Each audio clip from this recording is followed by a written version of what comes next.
کشمیر کے لوگ جب اکٹھے نکلے، ایک ساتھ نکلے، عوامی ایکشن کمیٹی نے جب یہ مطالبہ کیا بجلی کا، جو بجلی کشمیر میں پیدا ہو رہی ہے وہ 3 روپے کی لاگت سے پاکستان خرید رہا ہے کشمیر گورنمنٹ سے۔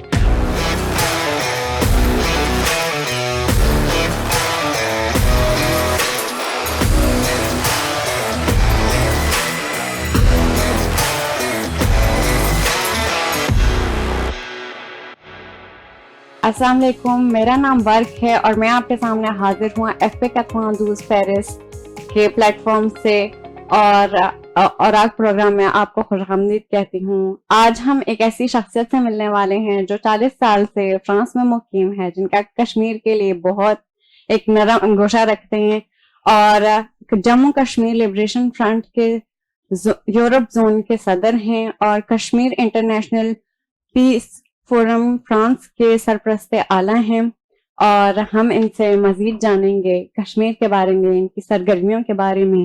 آئیے ملتے ہیں ملک مشتاق پاشا صاحب سے۔ السلام علیکم۔ وعلیکم السلام۔ بہت بہت شکریہ، آپ نے اپنے قیمتی وقت میں سے ہمارے لیے ٹائم نکالا ہے، اور تھینک یو آپ کا اور ایف پی 92 کا، جنہوں نے مجھے مدعو کیا جی اور مجھے بات کرنے کا موقع دیا۔ تھوڑا سا میں نے بتایا ہے، مگر آپ بتائیں آپ کا تعلق پاکستان سے کہاں؟ جی میرا تعلق کشمیر سے ہے، جی اور کوٹلی سے، اور 40 سال سے میں فرانس میں مقیم ہوں، اور میری زندگی کا مقصد میری جدوجہد اپنے وطن کشمیر کی آزادی کے لیے جدوجہد ہے، جی اور میرا تعلق جموں کشمیر لیبر فرنٹ سے ہے، جی اور جس کا مین مقصد، جس کے چیئرمین یاسین ملک صاحب ہیں، اور وہ اپنی آزادی کے لیے جدوجہد کر رہے ہیں۔ آج کل وہ تہاڑ جیل میں انڈیا کے ظلم، جبر، تشدد کا شکار ہیں، اور وہ کمپرومائز نہیں کر رہے ہیں انڈیا سے۔ وہ کہہ رہے ہیں کہ میں اپنے وطن کو آزاد اور خود مختار دیکھنا چاہتا ہوں۔ بالکل، ہم ان کے چاہنے والے اور ماننے والے ہیں۔ ہمارے قائد مقبول بٹ شہید کو تہاڑ جیل میں، اسی جیل میں جس میں آج کل دلی میں یاسین ملک کو رکھا گیا تھا، اس میں مقبول بٹ شہید کو بھی پھانسی دی کی تھی۔ آپ وہاں سے اتنی خوبصورت وہ گوشہ ہے جہاں سے سرزمین ہے جس سے آپ تعلق رکھتے ہیں، آپ کی ہسٹری، آپ کی تاریخ، آپ کی کہانی فرانس سے کیسے جڑتی ہے؟ فرانس سے اصل میں زندگی میں انسان اپنی جدوجہد کرتا ہے اچھے کی تلاش میں۔ تو میں نے BA فائنل میں تھا تو اپنی زندگی کا آغاز کیا، کہ میں 6 جنوری 76 کو میں مسقط آ گیا۔ مسقط سے میں نے اپنی زندگی کا آغاز کیا، چونکہ میں ایک طالب علم تھا، ٹیکنیکل کام جانتا نہیں تھا، تو بہت سے لوگوں نے مجھے یہ مشورہ دیا کہ ہم آپ کو کرایہ دیتے ہیں، آپ واپس چلے جائیں۔ تو میرا یہ تھا کہ اگر میں آ گیا ہوں کشتیاں جلا کر تو میں واپس نہیں جاؤں گا، انشاءاللہ کچھ بھی کام ہوا میں کروں گا۔ میں وہاں مزدوری کرتا رہا، گینتی بیلچے کا کام کرتا رہا، 40-45 ڈگری میں باہر کھڑے ہو کر گینتی بیلچے کا کام کیا، لیکن میں واپس نہیں گیا، اس لیے کہ لوگ یہ نہ سمجھے کہ یہ کام سے گھبرا کر آ گیا۔ پھر 14 مہینے کے بعد وہاں سے جب ڈپورٹ کرنے لگے تو میں وہاں سے بارڈر کراس کر کے مسقط کا دبئی چلا گیا۔ شارجہ میں 6 مہینے رہا، شارجہ میں رنگ کے کام کرتا رہا، وہ ٹھیکے بھی لیتا رہا، اور پھر وہاں سے جب پکڑ دکڑ شروع ہوئی تو میں بھاگ کر ابو ظہبی چلا گیا۔ ابو ظہبی میں نے کران آپریٹر کا کام سیکھا، اور ٹاور کران آپریٹر میں 2 سال کام کیا، اور 3 سال کے بعد جب میں واپس اپنے وطن گیا کشمیر، تو اس وقت لوگ بیرون ممالک آ رہے تھے، تو میں کراچی سے ویزا لگا کر ہالینڈ آ گیا۔ ہالینڈ کے معاشی حالات بھی اتنے اچھے نہیں تھے، تو میں بارڈر کراس کر کے جرمنی چلا گیا۔ تو جرمنی 3 سال ITT کمپنی ہے، ٹیلی ویژن کمپنی، وہاں میں نے کام کیا، اور 1983 میں جب یہاں فرانس میں لیگل کیا گیا تو ہم بارڈر کراس کر کے ایک دفعہ پھر مائگریٹ ہو کر ہم فرانس کاغذ لیے، اور یہاں بھی ہمیں نہ زبان آتی تھی، نہ رہائش تھی، نہ کام تھا۔ تو ہم یہ پاکستانی چوک یہاں مشہور ہے، جو لوگ یہاں کے رہنے والے ہیں وہاں کھڑے ہوتے تھے، کبھی کام ملتا تھا، کبھی نہیں ملتا تھا، کبھی بھوکے بھی سو جاتے تھے، لیکن ہم نے ہمت نہیں آ رہی، ہم نے کوئی ایسا کام نہیں کیا کہ جو ہمارے خاندان کے لیے، اپنے ملک کے لیے بدنامی کا باعث بنے۔ ہم کوشش کرتے رہے، اور شکر الحمدللہ اس وقت ہمارے اپنے گھر بھی ہیں، کاروبار بھی ہے۔ یہ صرف محنت کا نتیجہ ہے۔ میرا نوجوان نسل کو جو پیرس میں یا بیرون دنیا میں ہے، وہ محنت کریں گے تو انشاءاللہ تعالی اللہ تو ان کو ضرور پھل دے گا. برے کام نہ کریں, اپنے والدین کی عزت کریں, اپنے ماں باپ کی عزت کریں, اپنے بزرگوں کی عزت کریں, ان کا خیال رکھیں. آج اگر آپ اپنے والدین کی عزت کریں گے تو کل آپ کی اولاد آپ کا عزت کرے گی. اس لیے میرا نوجوان نسل کو یہ پیغام ہے. بہت بہت شکریہ. اور اسی طرح سے ہم بھی مخاطب ہوتے ہیں فنکو پاکستانی سے کہ پاکستانی چوک جو ہے مشہور ہے, وہاں پر ہمارے بڑے آ کر جو ہے دہاڑی لگاتے تھے اور انہوں نے کام کیا ہے, انہوں نے سخت کام کیا ہے اور انہوں نے اچھا کام کیا ہے. اچھا کام کیا ہے تو اس وجہ سے وہ اس کے لیے جانے جاتے تھے. اور تو ہمیں جو بھی ہم آگے بڑھ رہے ہیں, ہمیں یہ کہانی نہیں بھولنی چاہیے کہ ہمارے بڑوں نے یہ ہمارے لیے کیا ہے, اس کی وجہ سے ہی ہم پروٹیکٹڈ ہیں, ہم آگے بڑھ سکتے ہیں. آپ کشمیر کے لیے ایک نرم گوشہ رکھتے ہیں اور آپ نے بتایا کہ کیونکہ آپ کا تعلق ہے, اس وجہ سے آپ اس جدوجہد کو, آزادی کی جدوجہد کو آگے بڑھانا چاہتے ہیں. اس کے لیے آپ کی کیا سرگرمیاں رہتی ہیں؟ جس طرح سے ہم نے ذکر کیا ہے جموں کشمیر لبریشن فرنٹ کا اور کشمیر انٹرنیشنل پیس فورم کا, اس کی کیا سرگرمیاں رہتی ہیں؟ اصل میں جو مجھے دیکھ رہے ہیں بیرون ملک, چاہے وہ پاکستان میں ہیں چاہے وہ انڈیا میں لوگ ہیں, تو ان کے لیے میرا یہ تھوڑی سی میں بیک گراؤنڈ بتاتا ہوں کشمیر کا, کہ کشمیر کی تاریخ جو ہے وہ ہزاروں سال پرانی ہے. حضرت سلیمان علیہ السلام اللہ تعالیٰ کے برگزیدہ نبی تھے اور وہ تخت پر اڑا کرتے تھے اپنے جنوں پریوں کے ساتھ. ایک دفعہ وہ جا رہے تھے کشمیر کے اوپر سے, تو انہوں نے دیکھا کہ نیچے ایک بہت ذخیرہ پانی کا ہے, ایک جھیل ہے. انہوں نے کوئے برمک پر جو سری نگر میں آج بھی موجود ہے وہاں اپنا تخت اتارا. انہوں نے جنوں کو اور پریوں کو بلایا کہ کوئی اگر یہاں سے پانی نکال دے تو یہاں ایک خوبصورت آئندہ دنیا باد ہوگی اور جو آئندہ آنے والے وقتوں کے لیے ٹورسٹ کے لیے ایک مثال ہوگی. کون نکالے گا؟ وہ ایک جن تھا جس کا نام کاش تھا. اس نے کہا کہ میں یہ کام کر سکتا ہوں لیکن میری ایک شرط ہے کہ میں شادی کرنا چاہتا ہوں میر سے, اور اگر میں یہ پانی نکال دوں تو آپ میری شادی میر سے کر دیں. اور میر کون تھی؟ میر لڑکی تھی, میر پری تھی جس کو وہ پسند کرتا تھا. حضرت سلیمان علیہ السلام نے اس کو کہا کہ ٹھیک ہے اگر آپ ایسا کر دیں تو ہم آپ کی شادی کرا دیتے ہیں. اس نے وہ پانی اپنے, چونکہ وہ جن تھا اور آپ کو پتا ہوگا یہ جو ہمارا پہلا قبلہ ہے یہ بھی جنوں نے تعمیر کیا تھا, اور وہ اس کاش نے پانی نکالا اپنے طاقت سے, قسمتی طاقت جو اس کو تھی. تو پھر حضرت سلیمان علیہ السلام نے اس کی شادی کرائی اور پھر اس کا نام انہوں نے کاشمیر رکھا. اچھا, تو کاشمیر سے کشمیر آیا ہے اور یہ ایک جو ہے لو سٹوری ہے, لو بن گیا. اور یہ امالیہ کی چوٹیوں سے لے کر پیر پنجال تک جتنا بھی علاقہ ہے یہ 84,471 مربع میل کا علاقہ ہے, جس میں جموں ہے, کشمیر ہے, لداخ ہے, گلگت ہے, بلتستان ہے, کرگل ہے اور موجودہ جو کشمیر ہے یہ اس میں شامل ہے. اس میں 2.25 کروڑ قریب لوگ بستے ہیں, جیتے جاتے انسان ہیں کہ بیڑ بکریاں نہیں ہیں. وہ اپنی آزادی کی جدوجہد کر رہے ہیں, اپنی آزادی کے خواہ ہیں اور اپنی آزادی کے لیے وہ کوششیں کر رہے ہیں اور وہ مطالبہ کرتے ہیں. میرا یہ پیغام ہے سننے والے انڈیا کی حکومت سے بھی اور پاکستان کی حکومت سے بھی کہ آپ نے جو وعدہ 1948 میں کیا, آج وہ وقت ہے کہ وہ وعدہ پورا کیا جائے. آپ نے لکھ کر دیا کہ کشمیر کا فیصلہ کشمیری کریں گے, تو ادھر کے کشمیری اور ادھر کے کشمیری کو بٹھا کر پوچھا جائے, رائے شماری کرائی جائے, جس میں 3 آپشن ہوں کہ خود مختاری چاہتے ہیں, انڈیا کے ساتھ ملنا چاہتے ہیں یا پاکستان کے ساتھ ملنا چاہتے ہیں. جو بھی عوام فیصلہ کرے گی جموں کشمیر لیفٹیننٹ کو وہ فیصلہ قبول ہوگا. اور پھر میرا یہ بھی پیغام ہے کہ آپ اتنا بجٹ لگاتے ہیں کشمیر پر جنگ پہ, تو آپ کیوں نہیں گلگت بلتستان اور کشمیر کو ایک حکومت بنا دیں. دونوں حکومتیں بنا کر ان پر ہزاروں کروڑوں ارب ڈالر آپ خرچ کر رہے ہیں, وہ ایک حکومت بنا کر اس کا بجٹ سمیٹیں اور وہ پیسہ پاکستان اپنی سڑکوں پر لگائے, اسپتالوں پر لگائے اور روڈوں پر لگائے اور اپنے عوام کو ڈیولپ کرے اور خوشحال کرے. بالکل. تو یہ جو مطالبے ہیں ان دونوں تنظیمات کے, ان کے لیے آپ پھر کن سے جا کے بات کرتے ہیں؟ یو این او سے بات کرتے ہیں, سفارت خانے میں جا کے بات کرتے ہیں, کن لوگوں, کون لوگ ہیں جو جن سے آپ بات کر سکتے ہیں جو سننے والے ہیں؟ یہ جو چینل جہاں ہم بیٹھے ہوئے بات کر رہے ہیں یہ دنیا سارے میں دیکھا جا سکتا ہے، اور یہ پاکستان کے اور انڈیا کے لوگ بھی دیکھیں گے اور وہ بھی اس پر تجزیے کریں گے، اس پر تبصرے کریں گے، اور ان تک یہ پیغام پہنچ جائے گا۔ اگر وہ سمجھتے تو ایک لاش بھی نہیں گرے گی، ایک خون کا قطرہ نہیں بہایا جائے گا۔ اگر دونوں ملک سیریس ہیں، اگر وہ اپنے ملک کو آگے بڑھانا چاہتے ہیں، اپنے ملک کو عوام کو خوشحال دیکھنا چاہتے ہیں، تو یہ کشمیر کا مسئلہ حل کیا جائے۔ جنگوں سے کچھ حاصل نہیں ہوگا سوائے تباہی کے۔ ابھی حال ہی میں آپ نے دیکھا ہے کہ کشمیر کے لوگ جب اکٹھے نکلے، ایک ساتھ نکلے، عوامی ایکشن کمیٹی نے جب یہ مطالبہ کیا بجلی کا، جو بجلی کشمیر میں پیدا ہو رہی ہے وہ 3 روپے کی لاگت سے پاکستان خرید رہا ہے کشمیر گورنمنٹ سے، اور اسی عوام کو وہ 54 روپے کے حساب سے بیچ رہا ہے، یہ زیادتی نہیں اور کیا ہے۔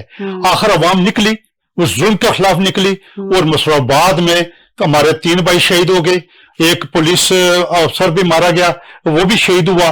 میں یہ سمجھتا ہوں کہ وہ بھی اپنے لوگوں کے جان بچانے کے لیے آیا، اس کو اپنے لوگوں نے، پولیس والوں نے کی گولی کی وجہ سے وہ شہید ہوا۔ اور پھر یہ جو مطالبے ہیں یہ جائز ہیں اور یہ جائز تھے، اور گورنمنٹ کو اس بارے میں سوچنا چاہیے تھا کہ آج اگر یہ عوام ادھر کی اور ادھر کی اپنی آزادی کے لیے نکل کھڑی ہوئی تو پھر یہ حکومتیں کیا کریں گے؟ کچھ نہیں کر سکے گی، کیونکہ عوام کی طاقت بہت بڑی طاقت ہوتی ہے۔ بالکل، اور یہ کہ یہ مطالبے جو ہیں یہ پچھلے سال انہوں نے شروع کیے تھے مئی میں، میرے خیال سے 1 سال ہو گیا، جن میں انہوں نے ایک تو گندم کا ریٹ کم کرنے کا کہا تھا کہ ہمیں گندم جو ہے وہ افورڈیبل ریٹ پہ چاہیے، بالکل، اور دوسرے کہ بجلی کا ریٹ کم ہونا چاہیے۔ بجلی کا ریٹ میرے خیال سے حکومت نے کم کیا، گندم کا تو کیا ہے، کم کیا مگر اتنا کم نہیں کیا۔